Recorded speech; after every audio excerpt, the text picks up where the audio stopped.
Okay, good evening, everyone. Thank you for coming. Those of you who may not know me, my name is Gus Constantine.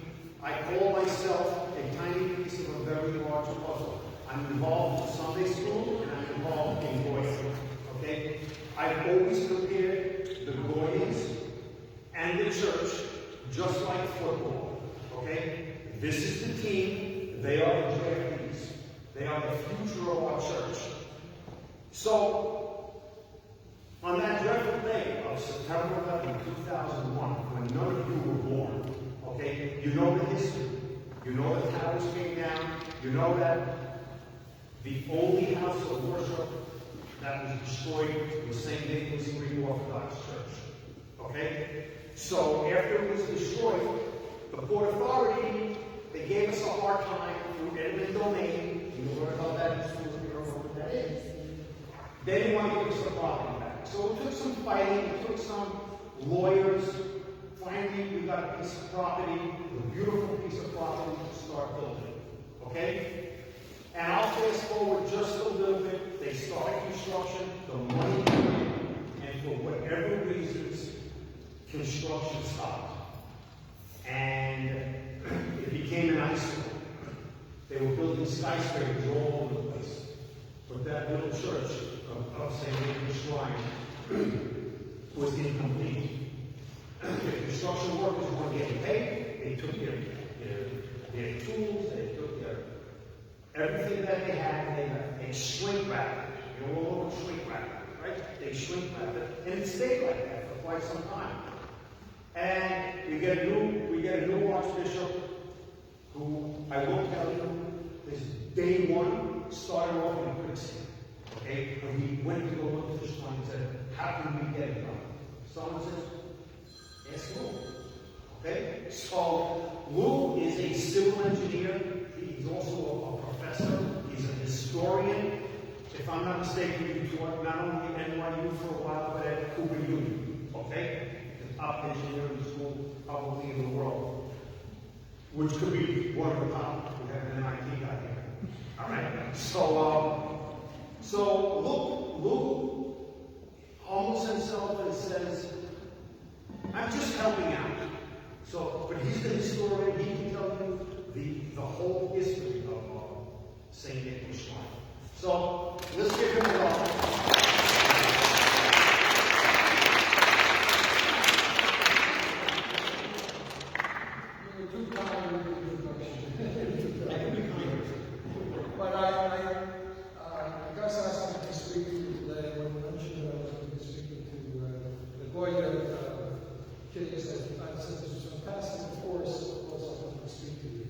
I was also, when I was young, this was in Brooklyn, St. Constantine home. I was a member also of GOYA. And as a matter of fact, I asked you. Want to put the mic? Okay.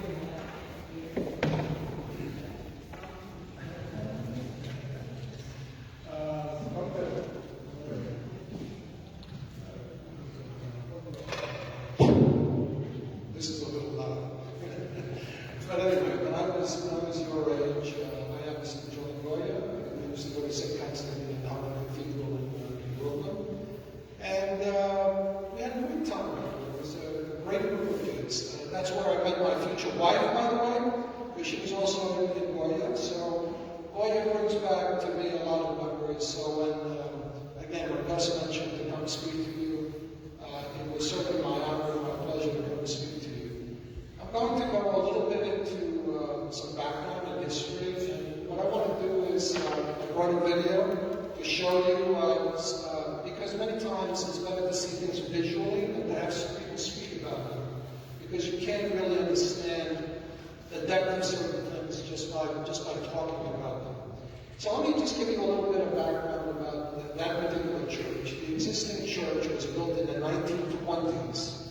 Guys, don't talk when I speak, okay? Because also, when I taught at college, I didn't let any students talk while I was speaking. Because it's not nice, it's not respectful. But let me go back to the scenario. So, The church was built in, it wasn't built as a new church, it was actually, they bought a building that existed there and converted it into a church. It was in Lower Manhattan. I'm sure many of you have been there on the Lower West Side. And during the period, early period of holiday immigration, people would come originally, not through Ellis Island, they would come from Castle Clinton, which is located now in the Battery Park area. Now it's like an area where you go buy tickets, etc., to go to the other places like Ellis Island, etc. But the immigrants would come in, and there were a lot of Hellenic immigrants and other immigrants that were on the Lower West Side, where now you have tall buildings and all the rest of that. So that area was known in the past as Little Syria. And the reason why it was known as Little Syria was because there were a lot of Lebanese there. And at that time, Lebanon and Syria were under the Ottoman Empire, under the Turkish Empire, the Ottoman Empire. So they were part of what was called Greater Syria. So the Lebanese who were there were Lebanese Christians. So you had Lebanese Christians, you had Greeks, etc. And there was no Greek church during that particular time. As a matter of fact, the Lebanese are both Orthodox and what we call Mennonites. Okay? And the Orthodox did have, in fact, Lebanese had a church there. And the Greeks would go to that church, and other people, Slavic people, etc., who were Orthodox. Finally, though, the Greek people decided to purchase a building and convert it into a church. And that particular church was named St. Nicholas because St. Nicholas is the patron saint of who? Yes. No, the second book says that. No, that's good. Okay, so people who are in the sea, seamen, etc., they regard St. Nicholas as the same. St. Nicholas, by the way, has nothing to do with St. Nicholas. St. Nicholas is a completely different thing, and we'll discuss it maybe another time, but not this. So, and a lot of people would actually come into the area, immigrants, went to church there, and also a lot of people would come in and out, people from the shipping industry. For many of you who don't know, there was many shipping industry companies actually on Lower Broadway, the Lower Broadway area. So there was always people coming in and out of that particular area. As was indicated by Gus earlier, 2001, 9/11, the Twin Towers obviously were attacked. Buildings came down, and about 3,000 people were killed during that particular incident. And what also happened is the only religious institution that was also destroyed was St. Nicholas. Okay, St. Nicholas. And Gus basically discussed some of the issues that were taking place earlier, because it was by eminent domain. In other words, the Port Authority took over all the spaces that were in that area, and then there was a big fight as to where to locate the church. I'm not going to go into details of that, but understand that St. Nicholas is sitting on top of an area which is occupied by the Port Authority of New York, and it's a very sensitive security area. And some of it will become apparent when I go into more details. I wasn't involved from the beginning. I got involved later when, in the second iteration, after Gus mentioned that the building was covered, there were some issues that took place in the beginning that had to do, I guess, with finances, money, etc. And what happened was another group was formed. Another group was formed called the Friends of St. Nicholas. The Friends of St. Nicholas, who took over the charge, let's say, to raise the money and complete the building. The building was not completed at that particular time. So they got involved, and these are people who are very influential within the community, people who are very well known. The chairman is a well-known person politically in many other ways. And you've heard of some of these names. Dennis Beale, for example, is the chairman. Michael Sanos is the vice chairman. John Kaczmatidis is one of the wealthiest people in the Hellenic American community, is on the board, and a lot of other very important people. But they took the charge. In other words, they took over the charge of raising the money and at the same time completing the construction, because at that point also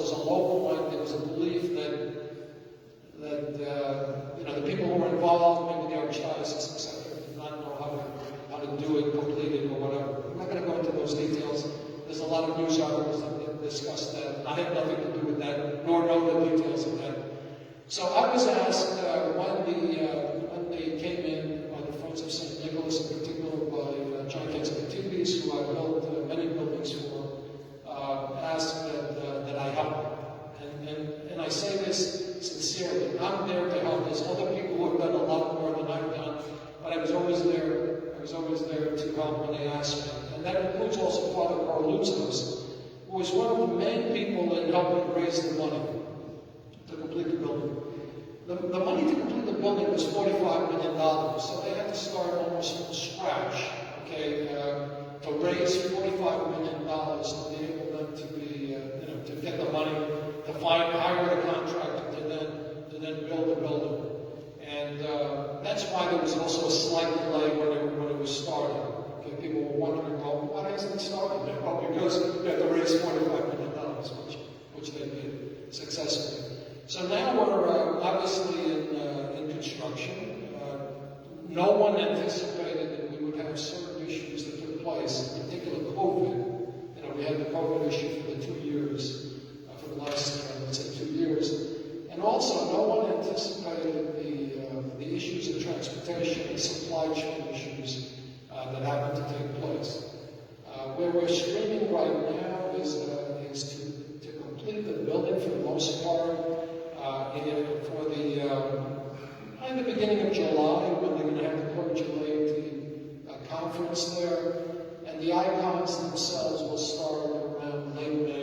They'll start putting up the icons within the church. I'm going to show you the video now, and then we'll have a discussion, and you'll ask questions and what have you. And again, you'll get a feel for what this church is. It's called the St. Nicholas Greek Orthodox Church and National Shrine. And many people had a problem, quite frankly, with also calling it the National Shrine. Because they said, why isn't this St. Nicholas?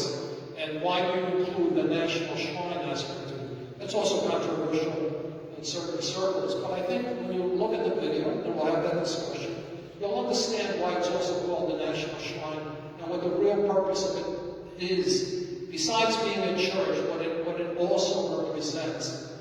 To us, our community, and to New York, and to America, quite frankly. So if you play the video and then questions and whatever you want to ask, I'll certainly go into it.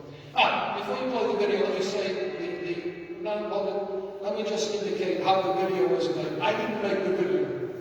What happened was that a year ago we couldn't have a Greek parade because obviously we had COVID and they didn't allow us to march. So we were trying to figure out, what could we do, to celebrate the Greek parade. So someone came up with the idea to do the sail to freedom.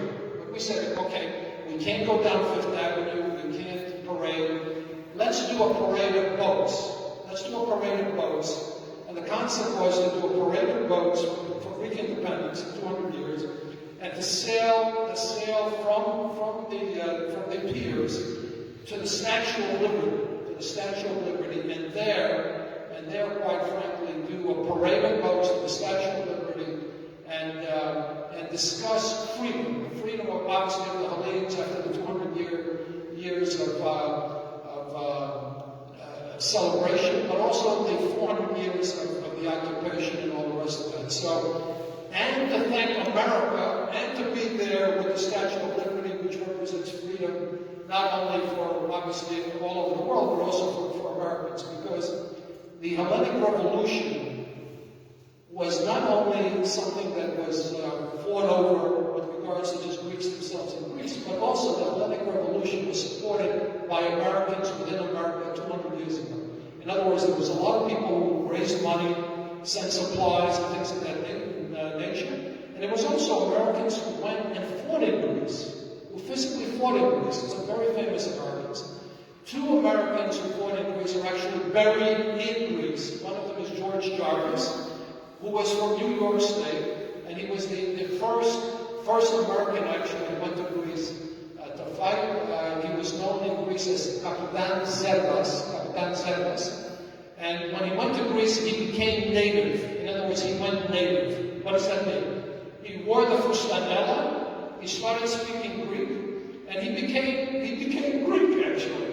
And he was by the time he finished, he was like a lieutenant, general.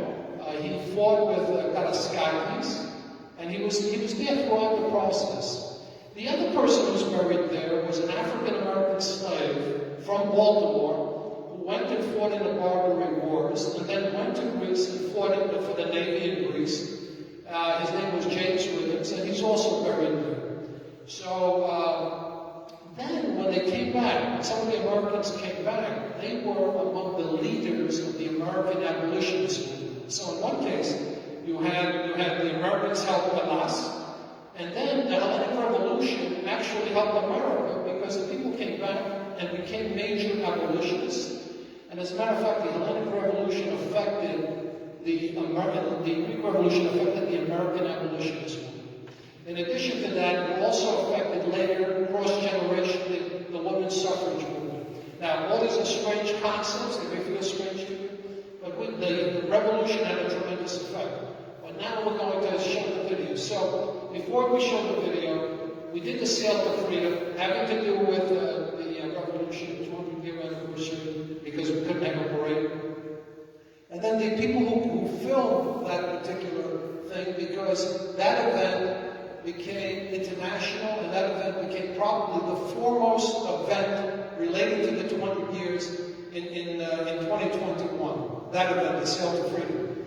The people who filmed the Sail to Freedom were actually from Greece. So when the Sail to Freedom ended, they said to me, "Can you take us to see St. Nicholas?" Okay, so I took them to St. Nicholas, and when I was there, they were going with the little cameras and they were filming what I was saying. So what they did then was they took those pieces of little vignettes that they took when we were there, and I was explaining to them what St. Nicholas was all about, and they created a video, and this is the video you're going to see right now.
people who don't understand, this is a monument to those who have departed but not buried.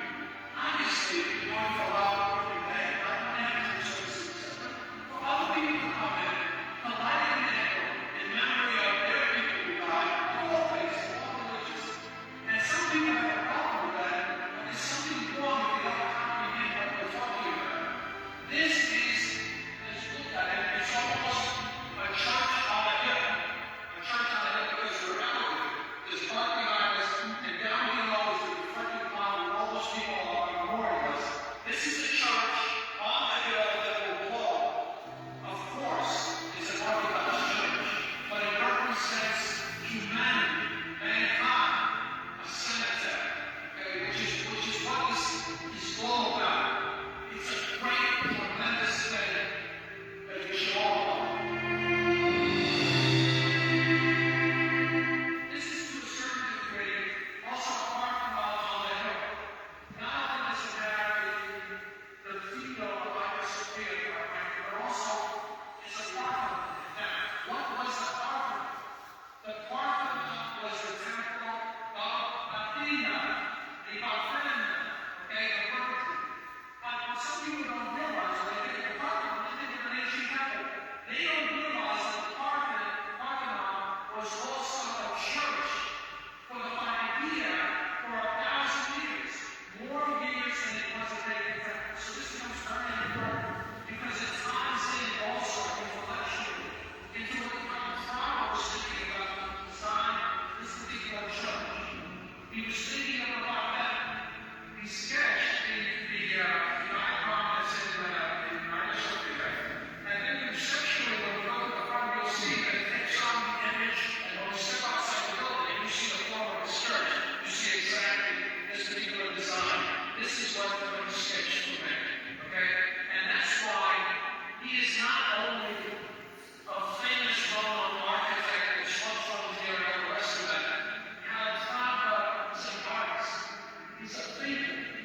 And a lot of these things that we're talking about, many people don't understand. If I do not history, if you understand the design of Paraskevi, if you understand the design of the Parthenon, if you understand the history of this particular structure, everything starts to fit in the genius that took place in order to create this work. Again, Francis St. Nicholas, the Archbishop, showing the vision, the push forward, and do what has to be done, and also the people who are behind in terms of the construction.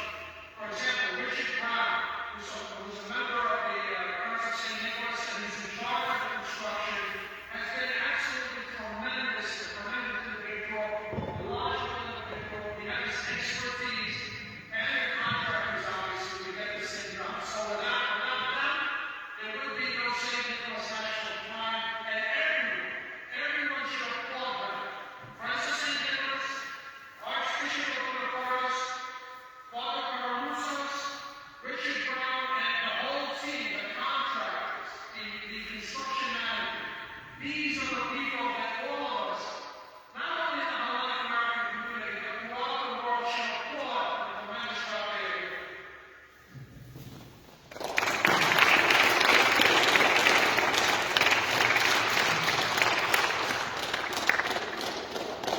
You can see I'm passionate about certain things. Just a little bit about my background. I'm from the construction industry. So most of the buildings that I get involved in and that I build are high-rise buildings. They're major buildings. So I've built millions of square feet, quite frankly. So when they asked me, again, they knew me, they knew my background, all the rest of that. They asked me to help, and of course I was going to help. I feel very passionate about this particular building. I felt also that we as Hellenians could not just leave it. It was an embarrassment, quite frankly, to leave it the way it was.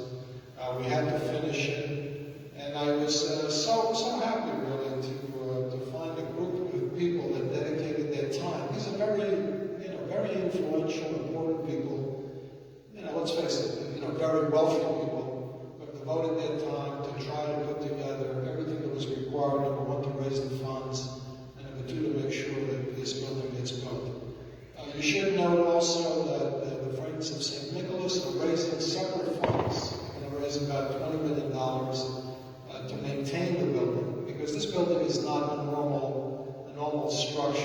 It's a very complicated structure. Some of the things that we talked about, for example, the exterior panels. There's only one company in the world that was able to make these exterior panels the way I described them in the video.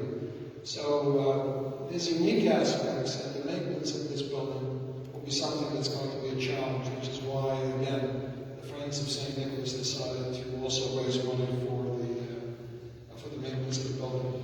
They did, Archbishop Albilofotos did create a board, for the church, which included parishioners that were there from the original church and others. I was honored that he put me on the board, actually, of the St. Nicholas Church, and also made me the treasurer. I'm one thing about treasurers is you have to be very careful. So it's an honor, but being a treasurer, it's kind of complex. But again, we're there to do what is the right thing. This is probably going to be one of the most important, even though it's small. It's small, but it's probably going to be one of the most important Orthodox churches in the world. Okay, not just in America, it'll be one of the most important in the world. There's going to be millions of people who are going to come through that particular church.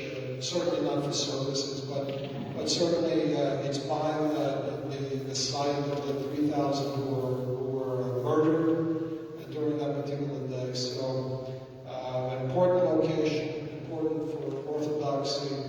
And with that, if you have any questions, please do not hesitate to ask them. Anything you like, yes? Huh? No, it's not open yet. It's still in construction. As I indicated earlier, it was a rough time period. Nobody expected COVID. Nobody expected supply chain issues. Nobody expected, it's going to sound crazy to you, nobody expected to have snow, etc. in Greece and in Athens. Because even with that, they had the snow, etc. The fabrication people had to shut down. No one expected, for example, a ship to come from Greece and then go to Halifax before it came to New York. And the people, some people had, for example, COVID on the ship, and because it was Canada, and besides having to make sure that the COVID ended with the people, they had to take care of the whole ship to make sure that there was nothing on the ship that related to that. So something that you expected to come from Greece for 3 weeks ended up being a month and a half, on a boat just sitting out there while people are waiting for snow to arrive. So there was a lot of these type of issues. But regardless, we're going. We're not going to stop. To make a long story short, the church will basically be complete by the beginning of July. We're going to have, as I indicated earlier, the clergy lady meeting there. But also there's icons that are going to take that they have to put up. The whole ceiling is going to be with icons, but icons that are very unique. These are different types of icons because they're not only going to have saints and all the rest of that, they're also going to have scenes of New York, scenes of 9/11. Okay, these are very unusual icons that have never been made before in this type of scenario. The iconographer is supposed to be one of the greatest iconographers in the world. It's a monk. His name is Luca. They're finishing the icons now. They should be finished around towards the middle and the end of May. And then, as you know, because you have to do the same thing, there has to be scaffolding within the church in order to put the icons, etc. So, when you start becoming a regular church, I would say more in the fall is what we're talking about. It's really the time to do that. Yes. Are they going to be painted icons, mosaic icons? No, they're painted on the canvases and stuff. Many times, church, when it opens, the icons come later. Sometimes you have a fully white wall, and that is the intention for all the icons to be put in before the opening of the church? No. What we're going to try to do is obviously like the dead the one on the no, not all the icons, because the whole ceiling is filled with icons. So, and again, you can't finish the church and then put the scaffolds, etc., and have the iconographers work for a few months, as you know, And then all of a sudden try to open up a church in July. That's not going to happen. So that's why they'll open it. It won't have all the icons, like any other church when they open it. And then towards the fall, late fall, etc., it'll run as a regular parish. There is a priest there, Father Andreas. It was assigned there by the Archbishop. And the board is fine with that, meetings and things of that nature. Yes. Will there be any icons donated by any museums? I'm sorry? Will there be any icons donated by any museums? No, these are. Yeah, I know that there are icons made especially for the church, but will any museum donate any of the historical icons? No. These icons are going to be historical themselves. They're all new icons. I understand that. No, they're not going to get anything from museums to put up there. Okay, because everything in this building is a little bit different. It's a little bit different. In other words, it's created for what it is. It's not like a regular church. It really isn't. Everything is unique about it. Everything. In 60 minutes, have a very good report on the church. You only have this excellent report in 60 minutes on St. Nicholas and the iconography and other aspects of the construction. It's very good. I don't know if you saw it. Yeah, I did see that. That's when Calatrava was went to Mandatos, etc. That was good. Yes. Can you tell me more about the conversation or dialogue that went on between the shrine versus the church, and was there ever a consideration to separate the two? Because there is a lot of property on top of the MTA. Everybody has to understand that property is the Port Authority's property. Okay, so the only thing that the church has is up to the exterior of the church walls. Okay, the exterior walls. What you see beyond that, the park, is the Port Authority's park. It's not the church's park. So when we look at these grounds, we think, oh, this is great. This is all part of the church. No, the church property ends at the exterior walls. So why did they put a shrine at the other I'm sorry? end? Why did they put a shrine at the other end and just keep them separate? You have to understand, they were fighting legally. They didn't even want a church in that location. There was a legal fight that took place over years. And the only way it was really settled was eventually by the governor himself stepped in through discussions with other people like Dennis Mill and all those people we talked about. Because this becomes a political scenario. They didn't want the church in that location. They didn't want a church in that location. They had the church in that location. What's the actual capacity of the church? The capacity of the church is very small. The capacity of the church is maybe 150. That's what it is. And Gus, the capacity of this church, just to get an idea, what's the seating capacity here? I think over 200. Over 300. So it's quite less than what we're looking at right here. No, it's a small church, of course. No, it's a small church, but it's like anything else.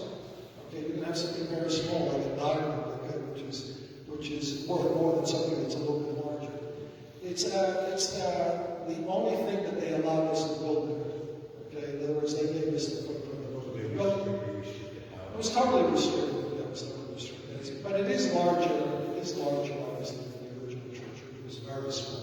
I don't know if any of you have been in the original church. Yes. Great presentation.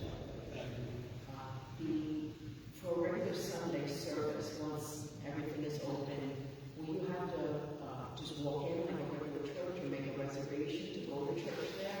Well, the answer is you'll be able to walk in as in a regular church, of course. It is a church. In other words, we're talking about these things, national shrine and all the rest of that. And I think I tried to explain why it's also a national shrine, because it's acting as a cenotaph. Okay? For the young people, look up that word cenotaph. It's a Greek word, by the way. And it's really dedicated to people who died but are not buried in that location. Okay, so look it up. It's very important. I'd like the young people. Do you have any questions? Because I'm very interested in your questions. Don't forget, I was a GOYA person too. So yeah. No, it's one. No, it has more than one floor because it obviously has offices and things of that nature. The church proper is obviously one floor, let's say. But it has like 3 floors, and then it has basement area.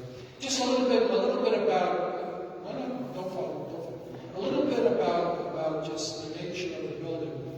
The building is also on top of, again, Port Authority security areas. So the base of the church is over Port Authority stuff. So at the base of the church, you have like 5 feet of solid concrete, heavily reinforced and bomb-proof. In other words, if there's a bomb that goes off, it cannot penetrate that particular concrete. It was made on purpose. Also, it's not shown or reflected here, but you have a concrete shell that's on the interior walls, which you don't see. And those walls that you see on the outside are past that interior solid concrete shell. And that again is for bombs, if there's bombs. The skylights and everything, I indicated in the video, bomb-proof. Okay, bomb-proof. Because it's the Port Authority. People are very concerned about certain things because you do have 9/11, etc. You don't know what could happen. So the church basically is designed like that. Any other questions? Yes. It will be opening for regular services in the fall of this year. I mean, there'll be people coming in and out, they'll do different services, etc.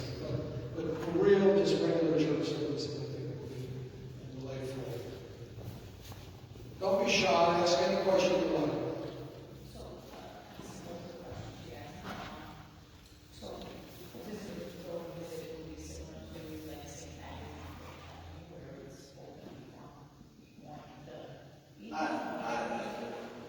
I don't think it's establishing how and why it works.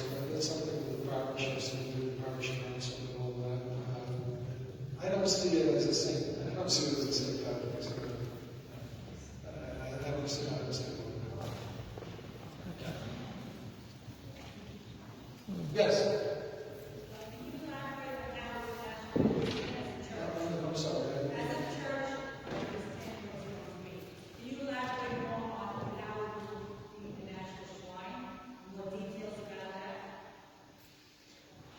I explained it conceptually that it's a cenotaph. They will have a small area for bereavement, that anyone can come here and bereave for whatever faith you're in. But that's the aspect of the National Shrine. It's a cenotaph. It's a cenotaph.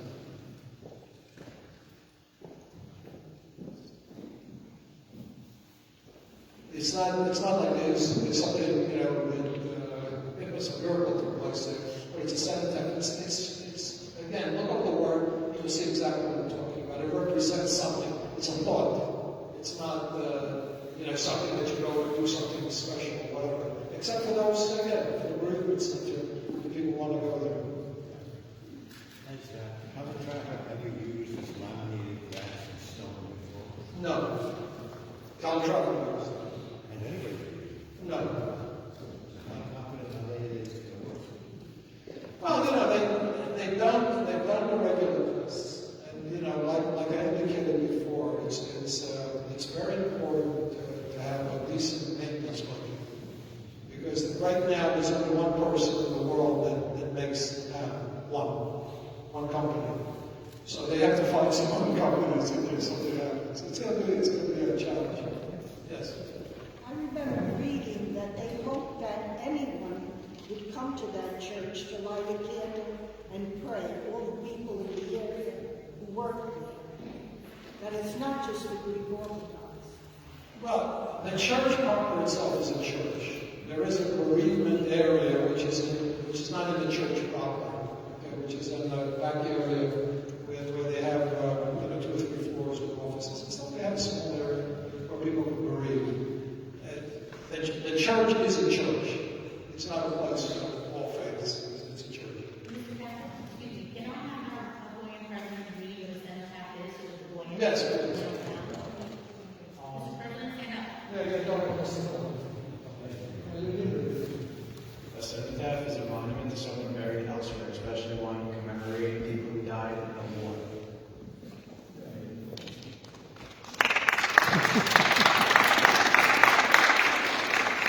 So anyway, the 3,000 people who died, obviously, are not very good. It's monumental. Yeah. Any other questions? Yes. Was there consideration for another property, and does a 99-year lease? No, it is a lease for 99 or whatever years. I don't know the contract they had, to be honest with you. I'm not involved in that particular thing. But it's not something that somebody's going to take away from you. Okay, because that particular church will be there forever.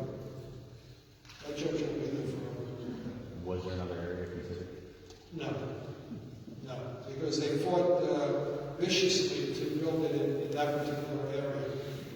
That location is not the original location. Okay, so they had to not only attempt to put the church in that area, but also negotiate, where exactly it was going to be. It was a big fight. But again, those who want to find, that's not my realm, but those who want to find out about that, I'm sure there's thousands of articles that have been written about not only that fight, but also what transpired before the Friends of St. Nicholas got involved. There's always this.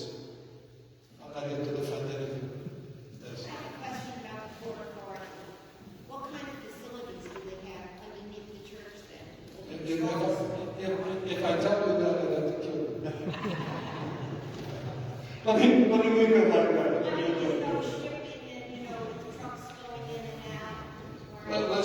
Listen, I'm not going to get into what's there. Okay. Yes, any other questions? Any questions here? I see some talking. Ask some questions. Don't be afraid. With me, you don't have to be afraid. Okay? I'm here for you, by the way. I came here specifically for you. Because when Gus mentioned GOYA, here I am. I'm here for you. So whatever questions. Right away, he said, absolutely, just tell me when. Yeah. Any other questions? Any questions about it? Any questions? Come on. You can do it. You look like you have a question. No, feel free. Feel free. It's, what did you do? All right, think of something. I'm here. Yes. How about one Saturday, what are our chances to have a GOYA trip? Maybe, That would be kind of complicated only because they're in construction right now. You don't want to interfere with it. I mean, they even had talked about having Easter services there. Okay, and we were planning, not to be completely ready, but to try to do the right thing because they wanted to have Easter services. But it was obvious that it kind of made no sense. Okay, because you have to stop all construction. You have to then, how are you going to have Easter services in a place that's not really finished or ready for it? It's not visually very good as a first impression of having services.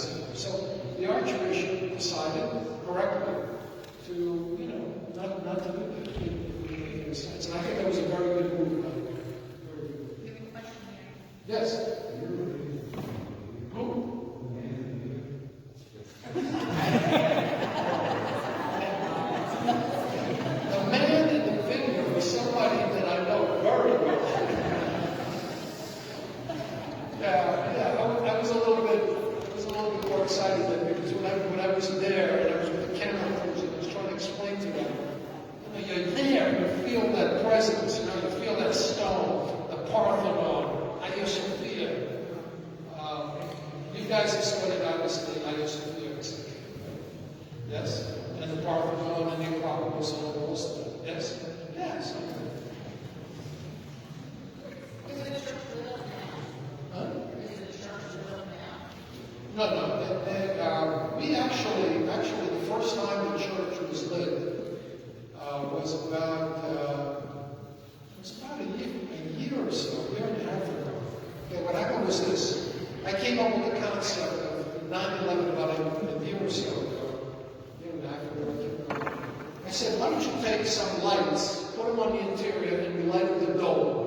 Okay, so we actually lit up the dome. I think it was in the newspapers. And we did light up the church also this past 9/11. We did light it, they had some services, and we did light it. But you don't want to light the church, etc. until you right now, you would like the church, you would like the lights of the building. So Lou, it's 8:36. They get picked up at 9. Oh. We have coffee, cake, and stuff like that. Yes, Can we have one final question here? Is this church gonna have permanent pews? or- yes. Yes. Anyway, yes. No, the church is not finished yet. They're finishing it now. What groups are finishing, putting the marble, the stone, all the rest of it. Thank you so much. It was really great.